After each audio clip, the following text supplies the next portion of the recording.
Le film s'ouvre à New York, avec l'introduction de plusieurs acteurs et actrices à la fois. Le premier est un agent de sécurité nommé Mohamed, qui regarde une carte de vœux faite maison et sincère. Un autre est un comédien charismatique nommé George, qui se prépare pour un événement à venir tout en pratiquant ses blagues sans effort.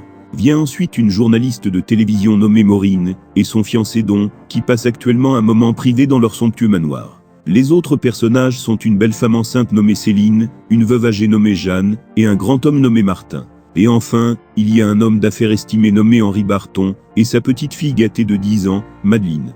Tout se dirige vers un gratte-ciel de 52 étages, qui n'appartient qu'à Henri.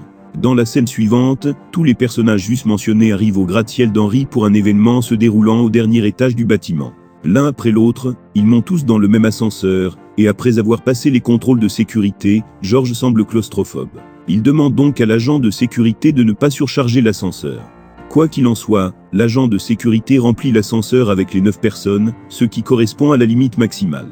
Alors que l'ascenseur monte, George devient agité. Son attention reste fixée sur les numéros d'étage ascendant. Martin essaie de le réconforter en lui disant qu'il utilise l'ascenseur depuis 6 ans, et que cela ne lui a jamais posé de problème. Afin d'intensifier la situation pour George, la malicieuse Madeleine appuie sur le bouton d'arrêt d'urgence, provoquant l'arrêt brusque de l'ascenseur. Du coup, George perd la tête, et commence à gronder la jeune fille.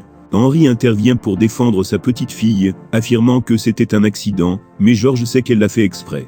Heureusement, avant que la situation ne dégénère, Mohamed parvient à calmer tout le monde. Il conseille ensuite à Henri d'appuyer sur le bouton de redémarrage, ce qu'il fait. Cependant, à la surprise générale, l'ascenseur ne bouge pas.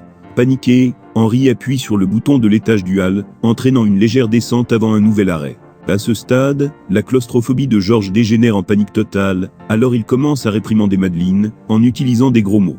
Cela met Henri en colère, le poussant à renvoyer George de son rôle de comédien. Cependant, cela n'affecte pas George, car il veut juste sortir de cet ascenseur. Lorsque l'ascenseur ne bouge pas, Henri appuie sur le bouton de l'interphone, et en alerte la sécurité. Après avoir pris connaissance du problème, la sécurité annonce qu'elle enverra une équipe de maintenance. En attendant de l'aide, le groupe commence à se parler, favorisant ainsi un sentiment de connexion entre eux. Henri dit qu'il est sur le point de prendre sa retraite, et de vivre désormais une vie paisible. Il veut juste trouver un successeur compétent, le plus rapidement possible. Au bout d'un moment, la femme enceinte Céline ressent un besoin urgent d'aller aux toilettes. Ne pouvant plus tenir, elle décide d'utiliser son sac comme toilette improvisée. Le reste des gens se détournent, tandis que Martin utilise généreusement son manteau pour garantir son intimité. Au milieu de tout cela, Madeleine jette un coup d'œil et fait une remarque grossière, mais son grand-père la fait taire. La conversation se tourne ensuite vers Jeanne, qui partage son histoire déchirante avec tout le monde. Elle révèle que son fils est mort en Irak l'année dernière, et que son mari a commis l'impensable après avoir subi une énorme perte financière. Il avait effectivement acheté des actions de la société d'Henri, mais leur valeur déclina rapidement en quelques semaines. Jeanne dit en larmes qu'elle et son mari avaient prévu d'acheter un bateau pour profiter de leur retraite. Mais leur rêve ne s'est jamais réalisé.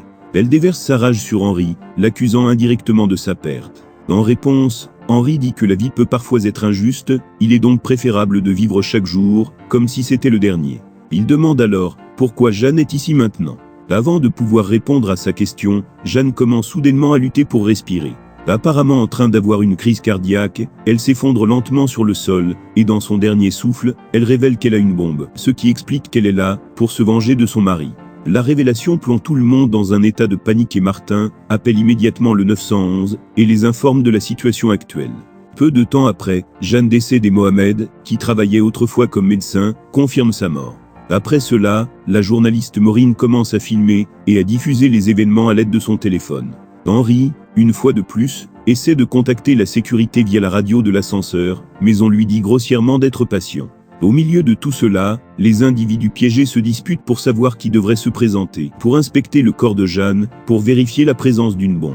Après avoir discuté pendant un moment, Céline se porte volontaire pour cette tâche. Au début, elle vérifie prudemment le sac de Jeanne, mais ne trouve rien d'autre qu'un portefeuille, ce qui les incite tous à pousser un soupir de soulagement. Cependant, ils trouvent un clip d'actualité, dans son sac à main contenant des informations sur le cas de décès de son mari. Céline procède ensuite à l'examen du corps de Jeanne, et cette fois, elle trouve quelque chose sur son ventre. En déboutonnant les vêtements, elle découvre la bombe, fixée autour de sa taille au moyen d'un antivol de vélo. La révélation effraie tout le monde, et ils se taisent pendant un moment. Pendant ce temps, la journaliste Maureen, qui a tout documenté, transmet les images à sa chaîne de télévision. Après avoir été laissé sans assistance pendant une période prolongée, le groupe piégé tente de trouver un autre moyen de s'échapper de l'ascenseur. Dawn prend l'initiative. Il monte au plafond et tente de percer un panneau, dans l'espoir de découvrir une trappe de secours. Mais, par malheur, il ne trouve les lumières que là-haut. Après toutes ces tentatives infructueuses, Céline allume une cigarette pour se calmer. Mais Dawn l'empêche de fumer, invoquant le danger potentiel pour son enfant à naître. Et aussi, vous savez, la bombe. Céline réagit alors avec un élan de colère, lui demandant s'il veut désormais être un père responsable. Cette explosion attire l'attention de Maureen, qui soupçonne sa fiancée d'avoir une liaison avec l'autre femme. Lorsqu'elle interroge Dawn à ce sujet, il révèle avec hésitation que lui et Céline avaient effectivement une liaison. Dans le passé.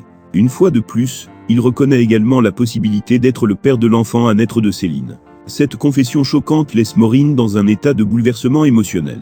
Dans le monde extérieur, les séquences vidéo enregistrées par Maureen reprennent l'histoire, qui est diffusée comme une actualité de dernière minute dans tout le pays. Le fabricant de bombes, responsable de la fabrication de l'engin explosif pour Jeanne, voit également l'émission, après quoi il a l'air très inquiet et coupable.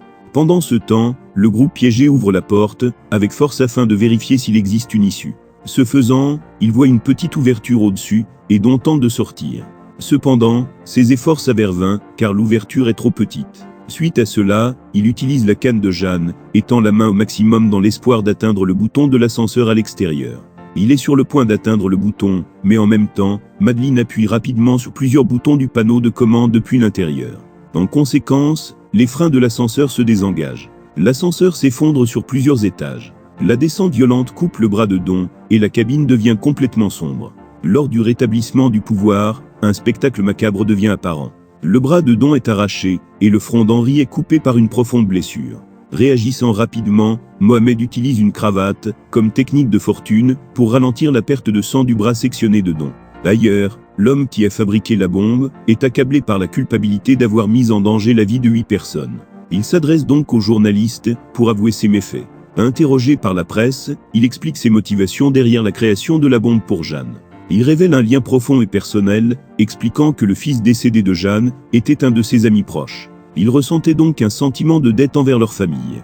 En outre, il révèle que la bombe contient des composants explosifs hautement mortels et estime qu'il devrait exploser dans les 10 prochaines minutes. Le groupe piégé regarde cette confession se dérouler sur le téléphone portable de Martin et commence à perdre espoir de vivre. Cependant, Georges suggère d'ouvrir la porte une fois de plus, considérant la possibilité que le récent mouvement de l'ascenseur ait pu créer une ouverture au-delà de la porte. Le groupe se rallie à sa suggestion et, avec un effort commun, ils parviennent à ouvrir la porte. Cependant, à leur grande consternation, ils ne trouvent aucune voie à suivre.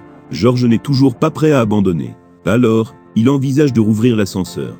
Il prétend qu'il y a peut-être suffisamment d'espace pour qu'il puisse lancer la bombe dans le puits, ou peut-être Madeleine, essayant d'éviter la catastrophe potentielle. Cependant, la situation n'est pas aussi simple qu'elle en a l'air, car la bombe est enchaînée dans le corps de Jeanne. Georges demande alors si quelqu'un a quelque chose de pointu, ce à quoi Muhammad lui tend un petit couteau. Puisque la chaîne en métal ne peut pas être coupée, il suggère de démembrer le corps de Jeanne, et en la séparant de la bombe, en la considérant comme leur dernier recours, tout le monde est d'accord. Cependant, lorsqu'il est temps d'agir, Georges est incapable de rassembler suffisamment de courage pour accomplir une tâche aussi sombre. Témoin de son hésitation, Henri s'avance, assumant la responsabilité du fait de son expérience passée en boucherie animale. Après avoir pris une profonde inspiration, il commence à découper le corps de Jeanne.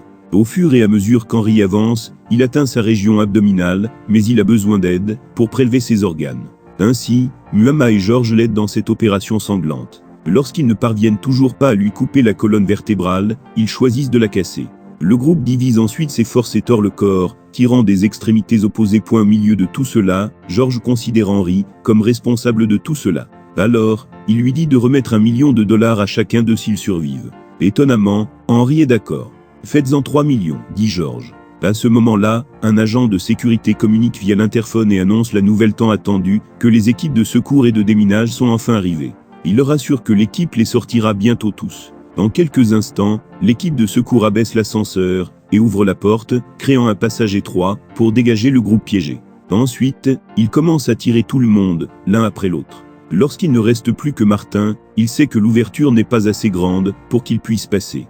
Georges, de son côté, ordonne désespérément aux secouristes de descendre l'ascenseur jusqu'à un autre étage, afin de sauver Martin. Cependant, comme il ne reste que quelques minutes au compteur, il ferme la porte de l'ascenseur à contre-cœur, laissant Martin coincé à l'intérieur. Avec le cadavre de Jeanne, le grand type pleure de manière incontrôlable, sachant que sa mort est imminente. Mais, dans ces derniers instants, il retrouve son sang-froid et réalise qu'il est le héros, car il a aidé tout le monde à survivre. Conscient de cela, il attend l'inévitable et la bombe explose en quelques secondes. Au lendemain de cet événement tragique, transportés en urgence à l'hôpital, tandis que Georges et Muhammad sont assis ensemble, leurs expressions reflétant un mélange de désolation et de soulagement. Au passage d'Henri, Georges lui rappelle le $1 million promis pour chaque survivant, mais l'homme l'ignore. Georges et Muhammad partagent ensuite une brève conversation, contemplant le chemin incertain de la vie qui les attend. Peu de temps après, un journaliste s'approche de Georges et l'interroge sur la façon dont il a réussi à rester aussi courageux pendant une telle épreuve. Georges choisit de cacher la vérité, déclarant qu'il doit rester calme pour le bien-être de toutes les personnes impliquées. Quelques instants plus tard, il reçoit un appel de sa femme, qui n'a aucune idée de tout cet incident. Elle lui a rappelé de faire ses courses en rentrant chez lui. Georges ne lui révèle rien non plus, et accepte simplement avant de s'éloigner. Abonnez-vous pour plus de vidéos comme celle-ci, activez les notifications, et laissez un commentaire, pour aider la chaîne. Merci d'avoir regardé.